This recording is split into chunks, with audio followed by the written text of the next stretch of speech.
ప్రధానంగా అసెంబ్లీలో రెండే పక్షాలు ఉంటాయి. ప్రతిపక్షాన్ని గుర్తించకపోతే ఎలా అని ప్రశ్నిస్తున్నారు జగన్.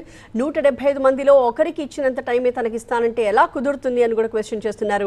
చంద్రబాబుకి ప్రతిపక్ష హోదా తానే ఇచ్చాను అంటూ గతం గురించి ఆయన మాట్లాడుతున్నారు.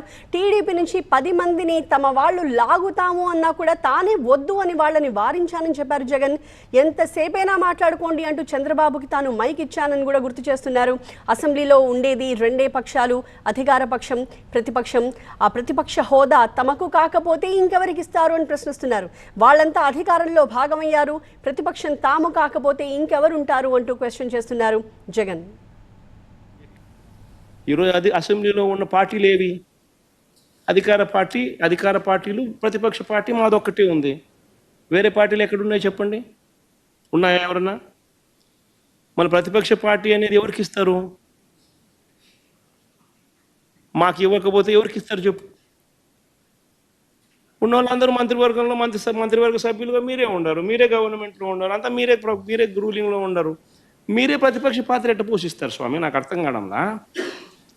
అధికార పార్టీ మీదే, ప్రతిపక్ష పార్టీ మీదే. డబుల్ యాక్షన్ ఇదేమన్నా? హీరో నువ్వే. అదే నేను చెప్పే స్వామి, రెండు పాత్ర డబుల్ యాక్షన్. ఒక పక్క నువ్వే కొడతానంటే ఈ పక్క నేనే కొడతానంటే ఎట్లా కుదురుతావు స్వామి? అది ఉండేది ఈరోజు అసెంబ్లీలో రెండు పార్టీలు ఉన్నాయి. వాళ్ళంతా కలిపి అధికార కూటమి. ఉన్నోళ్ళంతా ఆ పక్క ఉన్నారు. ప్రతిపక్షం ఉండేది మా పార్టీ తప్ప వేరే ఏ పార్టీ ఉంది? వేరే ఏ పార్టీ లేదు. సో వేరే ఏ పార్టీ లేనప్పుడు ప్రతిపక్షం అనేది ఎవరికి ఇవ్వాలి? ప్రతిపక్ష పార్టీగా గుర్తింపు అనేది ఎవరికి ఇవ్వాలి? ప్రతిపక్ష పార్టీగా ఉన్న వాళ్ళకి ఇవ్వాలి. సో న్యాచురలీ ఆ పార్టీకి ఎంతమంది అన్నా ఎమ్మెల్యేలు ఉండని స్వామి, వాళ్ళకి లీడర్ అనేవాడు ఉంటాడు కదా. సో ఆ లీడర్ని ఏమంటారు? ప్రతిపక్ష నాయకుడనే అంటారు కదా, వేరే పేరు ఏమన్నా అంటారా? సో ప్రతిపక్ష నాయకుడు అని చెప్పి నువ్వు ఎప్పుడైతే అంటావో అప్పుడు ఏంది? దాని అర్థం ఏంది?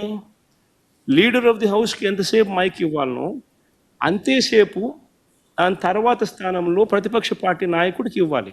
ఎందుకు ఇవ్వాలి? ఇవన్నీ చెప్తాడు కాబట్టి. ఇవన్నీ అవతల ప్రతిపక్ష పార్టీ చెప్పినప్పుడు నువ్వు రిపేర్ చేసుకోవాలి కాబట్టి. అది గవర్నమెంట్ చేయాల్సిన డ్యూటీ కాబట్టి, పని కాబట్టి. కానీ ఇక్కడ ఏం జరుగుతూ ఉంది?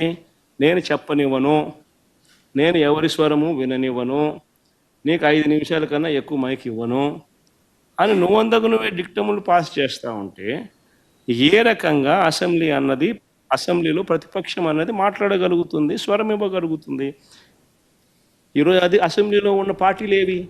సో అది మీడియాని అడ్రస్ చేస్తూ ప్రతిపక్ష హోదా గురించి వైఎస్ జగన్ చేసిన వ్యాఖ్యలు. At the same time media ప్రతినిధులు పవన్ కళ్యాణ్ ప్రస్తావన తీసుకొచ్చినప్పుడు ఆయన విభిన్నంగా రియాక్ట్ అయ్యారు. కార్పొరేటర్కి ఆయన ఎక్కువ, ఎమ్మెల్యేకి తక్కువ, తన లైఫ్లో ఫస్ట్ టైం ఆయన ఒక్కసారి ఎమ్మెల్యే అయ్యారు అంటూ మాట్లాడారు జగన్.